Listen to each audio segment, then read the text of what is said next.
Na sequência das epístolas paulinas, vamos ler nos próximos 2 dias a epístola aos Efésios. As epístolas paulinas são subdivididas em 3 grupos. As 4 anteriores que lemos estão no grupo das chamadas epístolas eclesiásticas. Efésios faz parte do grupo das epístolas da prisão. Foi escrita por volta de 62 d.C., na cidade de Roma, durante o período que o apóstolo Paulo ali esteve preso, evento registrado no final do livro de Atos dos Apóstolos. Doutrina ocupa a maior parte do livro de Efésios.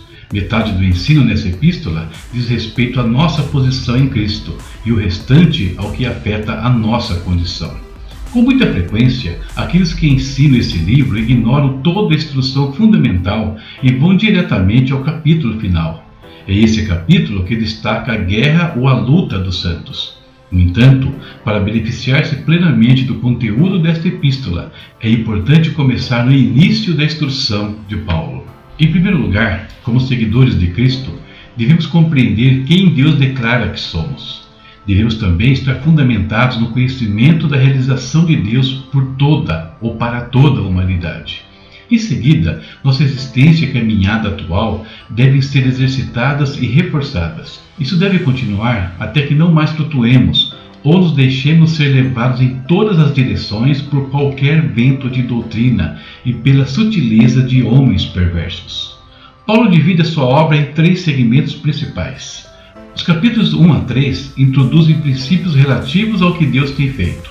Os capítulos 4 e 5 expõem princípios sobre a nossa existência atual. O capítulo 6 apresenta princípios a respeito da nossa luta diária. Esta é a Epístola aos Efésios, que nós vamos ouvir nos próximos dias na voz do pastor Fábio Alves. Olá, tudo bem? Espero que sim. Vamos para a nossa leitura bíblica. Livro de Efésios, capítulo 1. Saudações de Paulo. Eu, Paulo, apóstolo de Cristo Jesus pela vontade de Deus, escrevo esta carta ao povo santo em Éfeso, seguidores fiéis de Cristo Jesus. Que Deus, nosso Pai, e o Senhor Jesus Cristo lhes deem graça e paz. Bênçãos espirituais. Todo louvor seja a Deus, o Pai de nosso Senhor Jesus Cristo, que nos abençoou em Cristo com todas as bênçãos espirituais nos domínios celestiais. Mesmo antes de criar o mundo, Deus nos amou e nos escolheu em Cristo para sermos santos e sem culpa diante dele. Ele nos predestinou para si, para nos adotar como filhos por meio de Jesus Cristo, conforme o bom propósito de sua vontade. Deus assim o fez para o louvor de sua graça gloriosa que Ele derramou sobre nós em seu Filho amado. Ele é tão rico em graça que comprou nossa liberdade com o sangue de seu Filho e perdoou nossos pecados. Generosamente derramou sua graça sobre nós e com ela toda sabedoria e todo entendimento. Agora Deus nos revelou sua vontade secreta a respeito de Cristo, isto é, o cumprimento de seu bom propósito. E o plano é este: no devido tempo, Ele reunirá sob a autoridade de Cristo tudo que existe nos céus e na terra. Além disso, em Cristo nós nos tornamos herdeiros de Deus, pois Ele nos predestinou conforme seu plano e faz que tudo ocorra de acordo com sua vontade. O propósito de Deus era que nós, os primeiros a confiar em Cristo, louvássemos a Deus e lhe dessemos glória. Agora vocês também ouviram a verdade, as boas novas da salvação, e quando creram em Cristo, Ele colocou sobre vocês o selo do Espírito Santo que havia prometido. O Espírito é a garantia de nossa herança até o dia em que Deus nos resgatará como sua propriedade para o louvor de sua glória. Paulo pede sabedoria espiritual. Desde que eu soube de sua fé no Senhor Jesus e de seu amor pelo povo santo em toda parte, não deixo de agradecer a Deus por vocês em minhas orações. Peço que Deus, o Pai glorioso de nosso Senhor Jesus Cristo, lhes dê sabedoria espiritual e entendimento para que cresçam no conhecimento dele. Oro para que seu coração seja iluminado, a fim de que compreendam a esperança concedida àqueles que ele chamou e a rica e gloriosa herança que ele deu a seu povo santo.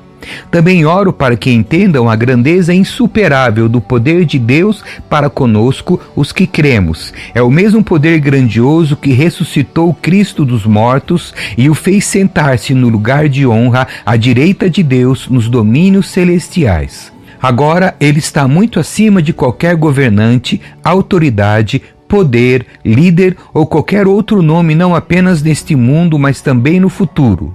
Deus submeteu todas as coisas à autoridade de Cristo e o fez cabeça de tudo para o bem da igreja. E a igreja é seu corpo. Ela é preenchida e completada por Cristo, que enche consigo mesmo todas as coisas em toda parte. Capítulo 2. Nova vida com Cristo. Vocês estavam mortos por causa de sua desobediência e de seus muitos pecados, nos quais costumavam viver, como o resto do mundo, obedecendo ao comandante dos poderes do mundo invisível. Ele é o Espírito que opera no coração dos que se recusam a obedecer. Todos nós vivíamos desse modo, seguindo os desejos ardentes e as inclinações de nossa natureza humana. Éramos por natureza merecedores da ira como os demais. Mas Deus é tão rico em misericórdia e nos amou tanto que, embora estivéssemos mortos por causa de nossos pecados, Ele nos deu vida juntamente com Cristo. É pela graça que vocês são salvos, pois Ele nos ressuscitou com Cristo e nos fez sentar com Ele nos domínios celestiais, porque agora estamos em Cristo Jesus. Portanto, nas eras futuras, Deus poderá apontar-nos como exemplos da riqueza insuperável de sua graça, revelada na bondade que Ele demonstrou por nós em Cristo Jesus. Vocês são salvos pela graça por meio da fé. Isso não vem de vocês, é uma dádiva de Deus. Não é uma recompensa pela prática de boas obras, para que ninguém venha se orgulhar, pois somos obra-prima de Deus, criados em Cristo Jesus, a fim de realizar as boas obras que Ele de antemão planejou para nós. União e paz em Cristo. Não esqueçam que vocês, gentios, eram chamados de incircuncidados pelos judeus que se orgulhavam da circuncisão, embora ela fosse apenas um ritual exterior e humano. Naquele tempo, vocês viviam afastados de Cristo. Não tinham os privilégios do povo de Israel e não conheciam as promessas da aliança. Viviam no mundo sem Deus e sem esperança. Agora, porém, estão em Cristo Jesus. Antigamente estavam distantes de Deus, mas agora foram trazidos para perto dele por meio do sangue de Cristo. Porque Cristo é nossa paz, Ele uniu judeus e gentios em um só povo ao derrubar um muro de inimizade que nos separava. Ele acabou com o sistema da lei, com seus mandamentos e ordenanças, promovendo a paz ao criar para si, desses dois grupos, uma nova humanidade. Assim, Ele os reconciliou com Deus em um só corpo por meio de sua morte na cruz, eliminando a inimizade que havia entre eles. Ele trouxe essas boas novas de paz tanto a vocês que estavam distantes dele, como aos que estavam perto. Agora, por causa do que Cristo fez, todos temos acesso ao Pai pelo mesmo Espírito. Um templo para o Senhor. Portanto, vocês já não são estranhos e forasteiros, mas concidadãos do povo santo e membros da família de Deus. Juntos, somos sua casa, edificados sobre os alicerces dos apóstolos e dos profetas, e a pedra angular é o próprio Cristo Jesus. Nele somos firmemente unidos, constituindo um templo santo para o Senhor. Por meio dele, vocês também estão sendo edificados como parte dessa habitação, onde Deus vive por seu Espírito. Capítulo 3. O plano de Deus é revelado. Quando penso em tudo isso, eu, Paulo, prisioneiro de Cristo Jesus, para o bem de vocês gentios, tomando por certo, a propósito que vocês sabem que Deus me deu essa responsabilidade especial de estender sua graça a vocês. Como lhes escrevi anteriormente, em poucas palavras, o próprio Deus revelou esse segredo a mim. Ao lerem o que escrevi, entenderão minha compreensão desse segredo a respeito de Cristo, que não foi revelado às gerações anteriores, mas agora foi revelado pelo Espírito aos santos apóstolos e profetas. E este é o segredo revelado.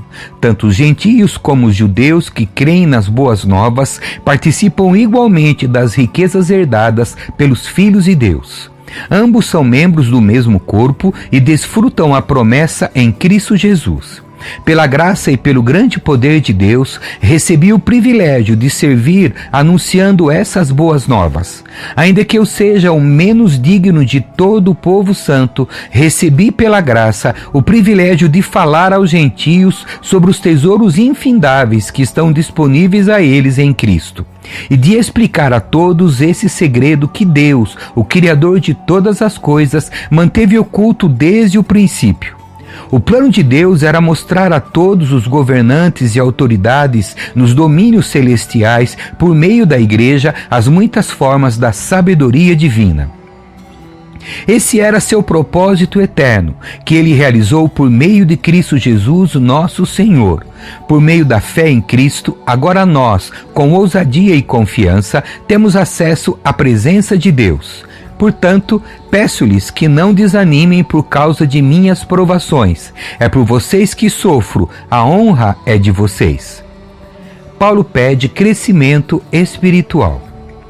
Quando penso em tudo isso, caio de joelhos e oro ao Pai, o Criador de todas as coisas nos céus e na terra. Peço que, da riqueza de sua glória, Ele os fortaleça com poder interior por meio de seu Espírito. Então Cristo habitará em seu coração à medida que vocês confiarem nele. Suas raízes se aprofundarão em amor e os manterão fortes. Também peço que, como convém a todo o povo santo, vocês possam compreender a largura, o comprimento, a altura e a profundidade do amor de Cristo. Que vocês experimentem esse amor, ainda que seja grande demais para ser inteiramente compreendido.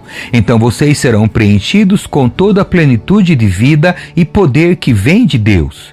Toda glória seja a Deus que, por seu grandioso poder que atua em nós, é capaz de realizar infinitamente mais do que poderíamos pedir ou imaginar.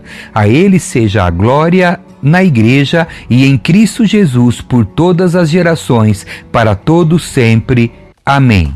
Que Deus abençoe a sua leitura. Tchau.